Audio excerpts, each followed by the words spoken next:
So we are at Sasquatch. Right on. Rainn Wilson. Well, I just learned past couple days is from Seattle. That's right. You went to Shorecrest or Shoreline High School? Shorecrest High School. Okay. For a spell. Didn't actually graduate from there, but grew up in Seattle. Mm-hmm. And just out of curiosity, I wonder if maybe your some of your early acting experiences may have started back then. Do you have any embarrassing high school play footage that could turn up? Or oh, that would be a lot of fun, and I'd love to turn you on to that. But no, I didn't actually act at all when I was in Seattle in high school there. That's not entirely true. I did play Schroeder in You're a Good Man, Charlie Brown. Oh, yeah? At Kellogg Junior High School. But I'm sure I think it was before the days of video camera. Uh-huh. There might be a silent movie made of that one. Some crazy Super 8 footage. Yeah, Super 8, exactly. Next time you go on Letterman or something. Yeah, I've got to show that one. So. And when did you grow up here? I think you just said that you said the 70s. Yeah, in the 70s and early 80s. Yeah. And then I came back and did a year at University of Washington in Seattle. And I come back about every year or so, but man, it's changed like crazy over the last 10 or 15 years. Oh, yeah? You know that. So. This is true. And so, I mean, do you take anything from your experience growing up here into your kind of acting world or your... I take my flannel. I take my beard. Uh-huh. No, I'm always going to be a Pacific Northwesterner. My wife and I bought a cabin in Central Oregon, so we come up for vacations a lot in the Cascades. I definitely have the same kind of music vibe, I'd say, as the Seattle music scene. I like to think that I'm a little more mellow than most minor TV celebrities. Maybe that's a little bit of the Northwest. Uh-huh. But that's about it. A little more real? Maybe so. And so, have you been to Sasquatch before? Is this your first Sasquatch? First time Sasquatch, first time at the Gorge. When I left in '85, I think the Gorge was just starting then, but I don't think it really was much of anything. I'd kind of heard about it when I left Seattle, but this is magnificent. Get a shot of it. Oh. See that? All you see is a chain link fence. The scenery. There we go. Pan.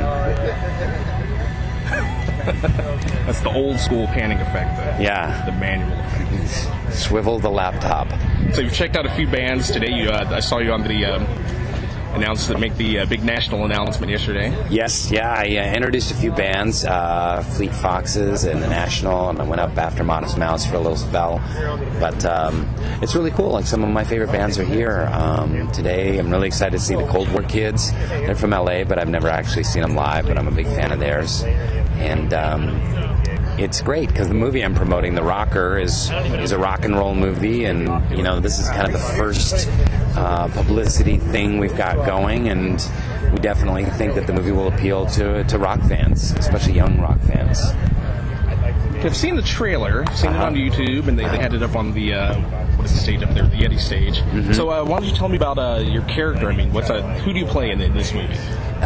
In The Rocker, I play a former heavy metal drummer named Fish, Robert Fishman, goes by Fish, and he gets kicked out of his heavy metal band right before they become like White Riot or Quiet Riot or White Snake or Cinderella or one of those big hair metal bands.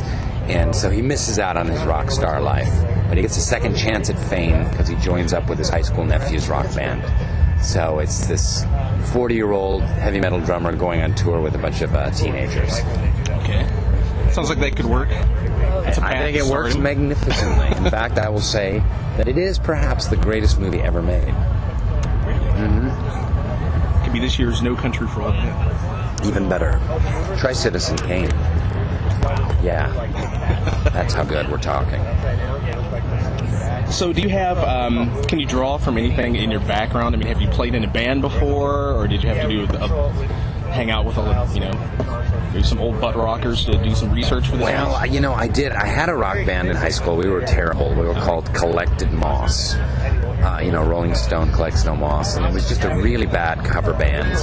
And have a terrible singing voice. I was the singer, and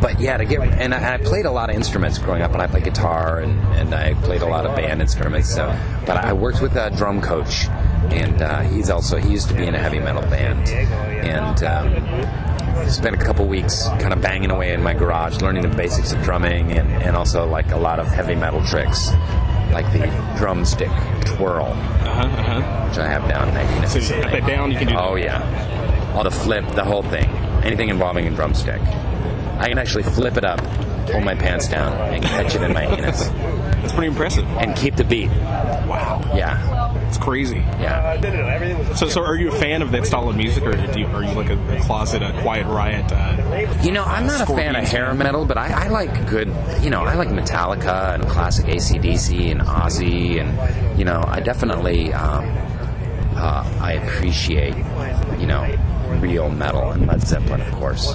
But, as soon as they started dressing and acting like girls, it kind of lost me. I didn't really get the whole makeup and tight pants, and they kind of looked like my Aunt Mary Lou, and it kind of gave me the dweebs. So you kind of like stopped short of the Dee Schneider territory. Absolutely, yeah. That's when I jumped ship. And the movie's coming out this summer? August 1st, August? Yeah. Mm-hmm.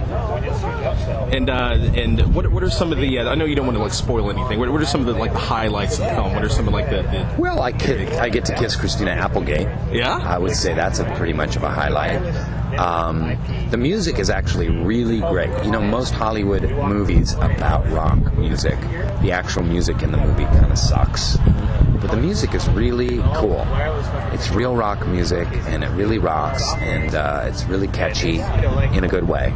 It's going to be a great soundtrack. Teddy Geiger plays the lead guy, and he's a real singer. He's a pop singer, but he's got a real great rock edge. He's got tons of talent, and he's really someone to keep your eye on. So that's a lot of fun. And a lot of great supporting comic performances. Jason Sudeikis, Will Arnett, Fred Armisen, Jeff Garland, Jane Lynch, Josh Gad. Just a great comedy ensemble. And who rocks harder, you or Dewey Cox, and why? Or I could rock all over Dewey Cox. Yeah, no question. No question. I also sweat a lot harder. If we had a sweat off, I would bury him. I would drown him in perspiration. That's pretty important for a drummer. Yeah. Plus, I'm a lot paler and flabbier, even than John C. Reilly. So there's that as well. So there, Dewey. Take that. And what else are you? Do you have other projects that are coming up? I mean, of course, you have a lot of people. Well, I'm shooting a small part in Transformers 2, so that should be interesting. I've never been a part of like a giant, big budget movie like that, and I've got a bunch of scripts that I'm writing, and irons in the fire, and projects I'm trying to get going, including this ninja comedy called Bonsai Shadow Hands that I'm doing with Jason Reitman. All right. And other things. I'm getting a website going this summer. Hopefully we'll have it up and running, called Soul Pancake. And I want it to be the first ever website that kind of explores creativity and spirituality. And it's for, exploring the arts from the standpoint of spirituality. Because God kind of has a bad name. Like, it's either like hippy-dippy, cringe-worthy, airy-fairy kind of bullshit, or else it's like someone trying to convert you to their religion. So there isn't really a dialogue about how life's big questions and the soul and God and faith come to play in people making art. And so that's what we wanted to explore with Soul Pancake. So hopefully we'll have that up and running in July. Soul Pancake. Yeah. And how long has that been in the works? In the works, yeah. Well, the idea is over a year old, but we've been working in earnest on it for the last 3 months or so.